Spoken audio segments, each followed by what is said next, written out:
So the first recommendation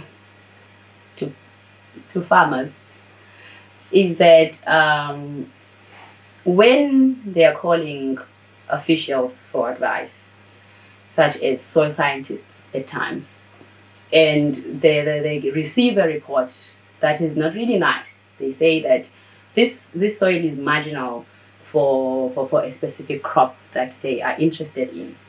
Then they need to be willing to take the advice, say, this soil can better perform under pastures. So we're pleading with our farmers in that it's better producing those pastures and doing well will actually improve your livestock compared to holding on to producing a crop that is not doing well and spending a lot of money on fertilizers, on labor, your time, getting your expectations shattered, and you're not going to do well.